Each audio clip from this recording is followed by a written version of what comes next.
Bonsoir à tous, j'espère que vous allez bien et aujourd'hui on se retrouve dans une nouvelle vidéo où on va parler d'EPA et d'IPA. C'est vraiment quelque chose de super important en trading parce que ce sont deux états qui vont définir si oui ou non vous êtes dans des conditions optimales pour trader. J'ai pas plus de choses à dire, on commence directement sur la première diaporama.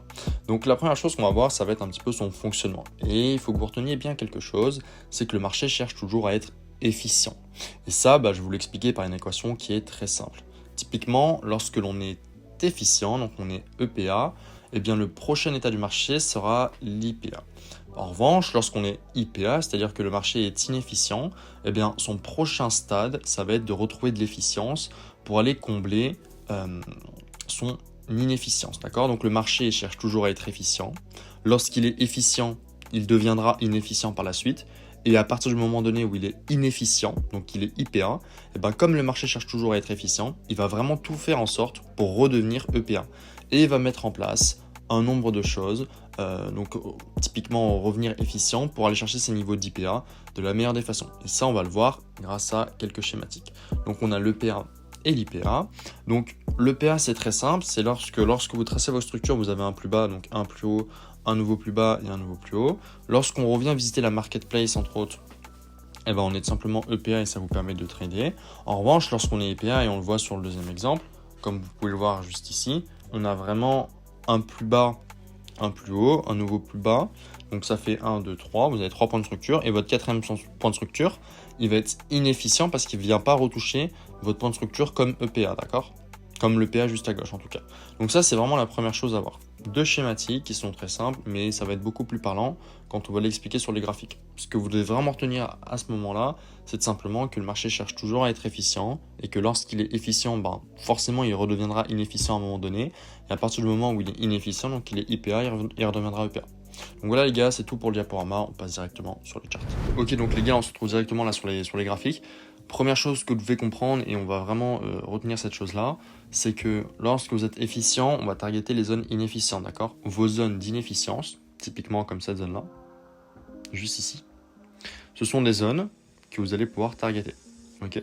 Vraiment, c'est la plus simple target dans le prix, puisqu'on a vu avec l'équation juste avant que lorsque l'on est inefficient, forcément ces zones elles vont devoir être targetées par les zones d'efficience.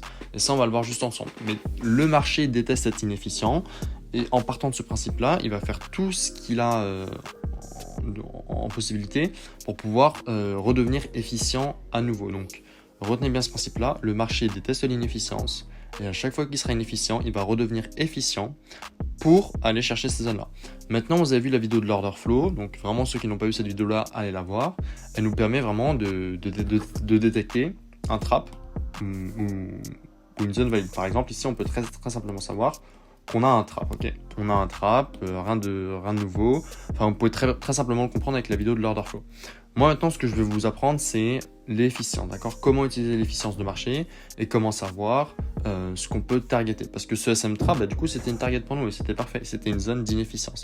Maintenant, vous voyez que dans l'autre sens, ok, on a certainement eu une prise de liquidité. Donc voilà, on a certainement eu un inducement ici, ok. Et après cet inducement, le marché, il a créé un nouvel état, quoi. Il était à nouveau dans un nouvel état, mais il est devenu efficient cette fois-ci. Et lorsque vous regardez ça, vous pouvez juste tracer votre structure. On trace la structure, donc on a un plus bas, on a un plus haut. Je vais regarder si on a un nouveau plus bas. On a effectivement un nouveau plus bas. Donc à partir de ce moment-là, voilà. Qu'est-ce que le marché nous a fait ? Okay. Le marché, vous voyez qu'il a fait une chose qui est très intéressante, c'est qu'il était inefficient sur ce côté-là. Il a récupéré une liquidité, d'accord, en plot time frame. Il est venu réagir dans cette zone-là. Et puis petit à petit, il a recréé un order flow qui est valide, d'accord, parce qu'il a fait son changement de tendance, donc son BOS, il est revenu tester, puis il continue. Maintenant, ce qui est intéressant à voir, c'est qu'il est efficient, parce que vous voyez qu'à chaque fois qu'on a un high, donc on a un low plutôt, un high, un low, on a un high, on revient tester la marketplace précédente. Donc on a un low, on a un high, on crée une cassure, et on revient tester cette zone-là. Donc on est efficient. Et vous voyez que le marché il va être efficient tout le temps de cette façon-là, ok ? Juste ici, bam, bam, et bam. Ok, ici vous avez une prise de liquidité, d'accord ? Donc comme on l'a vu, qui dit prise de liquidité dit que vous avez un potentiel point d'entrée. D'accord. Maintenant, ensuite, vous faites vos recherches pour avoir le point d'entrée. Mais très certainement qu'il y a un point d'entrée ici. Et la target que vous pouvez fixer en target 1, c'est celle-ci. Mais maintenant, vous pouvez targeter plus loin, puisque vous savez non seulement que cette zone-là est une zone de trappe, mais en plus, vous venez d'une zone qui est efficiente. D'accord. Vous voyez vraiment que le marché est efficient. On revient à chaque fois chercher et on vous donne une prise de liquidité dans cet état d'efficience. C'est simplement ce qu'on recherche. On va vraiment chercher quelque chose d'efficient pour targeter de l'inefficience. Et qu'est-ce qu'on a vu dans le diaporama précédemment? On a vu que lorsque l'on est EPA, d'accord, le marché redeviendra IPA, d'accord. C'est l'exemple parfait que vous avez ici. On était EPA, donc on a tous nos points de structure, et derrière on est redevenu IPA, d'accord. Ça va être une zone de target pour la suite. Et malheureusement, comme on le voit, ça va être une zone de trappe probablement, parce qu'on n'est pas revenu jouer cette zone-là directement. Et comme vous le voyez juste après, donc j'enlève mes deux traits, comme vous voyez juste après, notre zone est devenue un trap, tout simplement. Quand on trace la zone ici, bam, bam, bam, là on a de l'inefficience qui a été laissée, on extend ça sur la droite, et on se rend compte d'une chose, c'est que c'est un trap. Ok. Par contre, ce trade-là était très simple à jouer. On était dans une zone efficiente, on peut targeter un trap et ça continue. Et puis vous allez voir que le marché, maintenant qu'il a été inefficient, donc on sait qu'on a entre autres une zone à venir jouer plus tard, donc une target, d'accord. Ça va devenir notre target tout simplement. On a une target ici. Alors, tout ce que vous allez attendre de faire, c'est que votre marché vous montre qu'il redevient efficient dans l'autre sens, d'accord, pour que vous puissiez commencer à changer de target.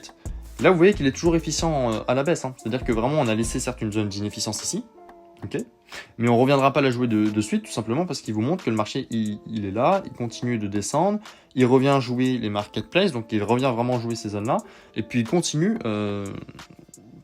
de baisser tout en jouant ces zones-là, donc il est complètement efficient. Vous voyez que là, voilà, on revient complètement efficient. J'ai oublié quelques points de structure, voilà. Non, juste ici, voilà. Donc là, on revient très concrètement à l'efficience. Le marché continue sa petite baisse tranquillement. Et on va voir vraiment le moment où il vient changer de zone d'efficience. Donc vraiment, vous devez corréler ça avec les liquidités, bien entendu, hein, parce que sans corréler aux liquidités, ça prendra moins de sens. Bam, bam, bam. Et voilà, ici, vous voyez qu'on commence à changer de side. Le marché, il a arrêté de faire une chose, c'est-à-dire que il était bearish jusqu'à ce moment-là, et vous voyez qu'il visitait que les sides, ici, il visitait que les marketplaces qui étaient laissés. Il revenait, on visitait, et c'était que ça, sur ça, sur ça, sur ça. Maintenant qu'il a fait son changement de side, vous voyez que il vient et il visite nos zones, d'accord? Il vient et visite nos zones. Et à partir de ce moment-là, vous pouvez savoir une chose, c'est que la nouvelle target du prix, ok, ça va être l'inefficience qui a été laissée ici, ok. C'est clairement ça la nouvelle target. Et à partir de ce moment-là, vous savez également que vous pouvez chercher des points d'entrée dans ces zones-là.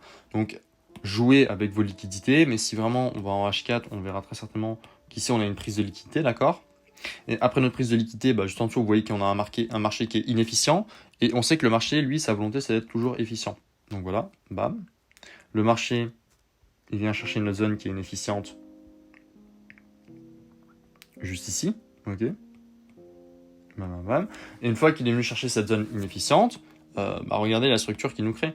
Il nous crée une structure, globalement, qui donne envie, tout simplement. Bam, bam. Ok, donc là, la nouvelle structure qu'il nous donne, c'est qu'il est en train de faire des cassures vers le haut, donc c'est vraiment très intéressant. Et la structure qui est donnée à ce moment-là, c'est qu'on est efficient pour aller chercher ces targets plus hautes.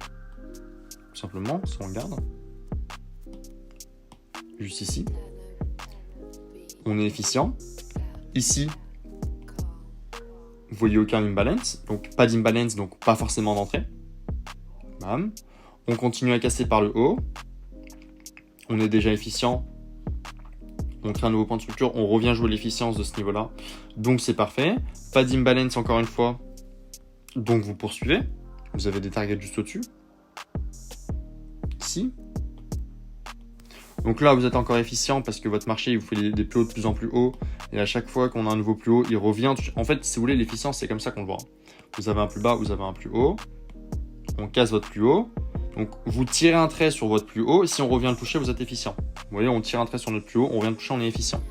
Et à partir de ce moment-là, regardez bien, vous avez un imbalance qui est laissé. Tant qu'on n'a pas été chercher notre target, eh ben, on est toujours focus sur celle-ci. Et ici, vous avez juste attendu le moment.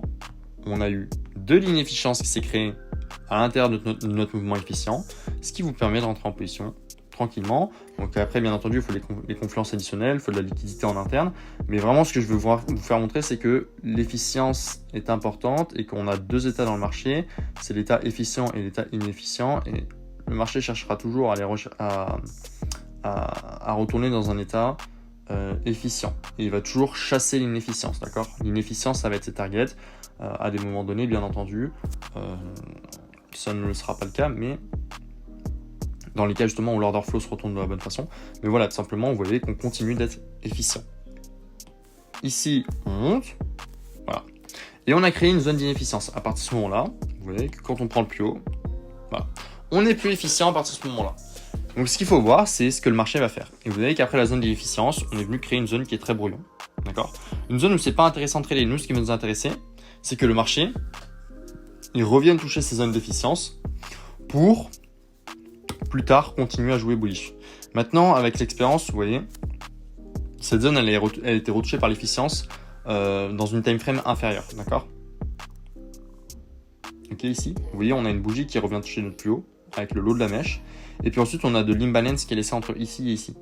Donc, très facilement, vous pouvez également placer un ordre limite ici parce que vous comprenez comment l'efficience joue, d'accord? On est revenu toucher ce niveau-là et puis on a continué plus haut.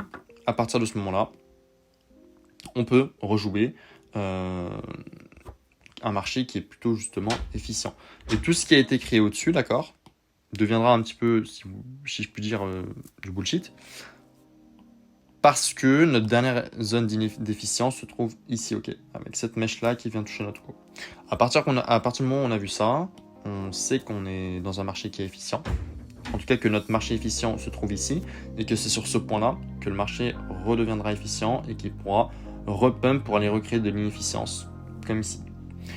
Le marché continue sa route. Je vais vous prendre un autre exemple qui est assez simple. Donc, on a un point de structure ici, on a un high, on a un low, on a un high, on a un low. Donc là, vous voyez que le marché commence à venir jouer les marketplaces qui sont bearish. On fait des cassures, on revient jouer sur notre plus bas. Donc quand c'est baissier, c'est l'inverse. Vos plus bas, vous tirez un trait. Si on revient toucher dedans, on est efficient. Si on recasse, qu'on revient toucher dedans, vous pouvez jouer un trade. Donc là, c'est la même chose. On recasse, donc une deuxième fois, donc c'est parfait. On est à nouveau efficient. Et là, vous pouvez jouer un trade. Vous savez que là, vous êtes dans une condition de marché qui vous permet de jouer un trade.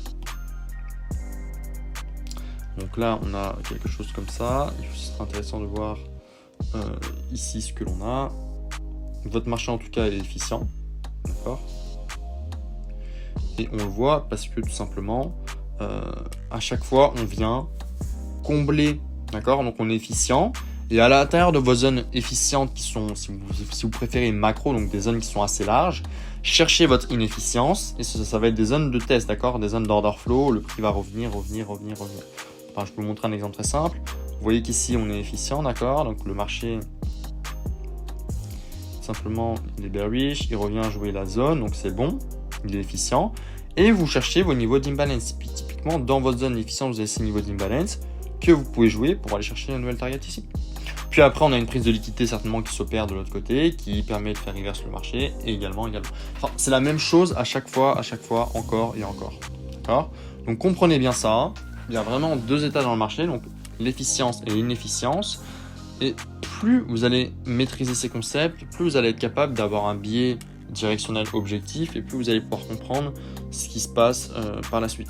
En tout cas, vraiment, quand vous êtes efficient, retenez bien cette chose, c'est que vous devez chercher dans votre état d'efficience où sont vos zones d'imbalance, d'accord? Vous voyez que vos zones d'imbalance sont par là, on est encore efficient, vos zones d'imbalance sont par là, on doit avoir des cas ici où les zones d'imbalance sont par là, parce qu'on voit bien que, si vous préférez, entre ce high là, ce low là, on a deux zones d'efficience possibles, d'accord? On a cette zone là qui est restée inefficiente, ici,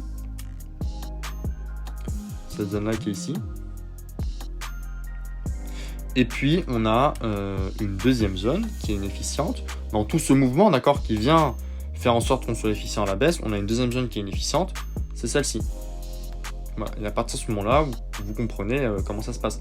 Là, on est passé efficient à la baisse une fois, on recasse une deuxième fois. Là, c'est carrément bon, on est 2 fois efficient. Vous cherchez vos zones d'efficience à la baisse. Là, vous voyez qu'on casse, on n'a aucune zone d'efficience. Donc, typiquement, ce niveau-là ne sera pas intéressant à jouer parce que le marché, il peut faire tout et n'importe quoi dans cet état-là. Par contre, lorsqu'on recasse, voilà, vous trouvez votre zone d'efficience, ce qui est possible, il y a celle-ci, il y a celle-ci. Et à partir de ce moment-là, vous faites vos probabilités et vous regardez les réactions que vous avez. Donc voilà les gars, c'était vraiment une vidéo super importante. N'hésitez pas à la revoir encore et encore parce qu'il y a quand même pas mal de choses qui sont dites. Vous n'avez certainement pas tout compris, mais c'est parce qu'il va falloir du visionnage pour tout comprendre. Et à chaque fois, retenez bien ce que je vous ai dit. Hein. On doit trouver des zones d'efficience et targeter des zones inefficientes. Moi je vous laisse sur ça. On se retrouve la semaine prochaine pour une vidéo qui sera vraiment extraordinaire. Ciao ciao, c'était Mercure.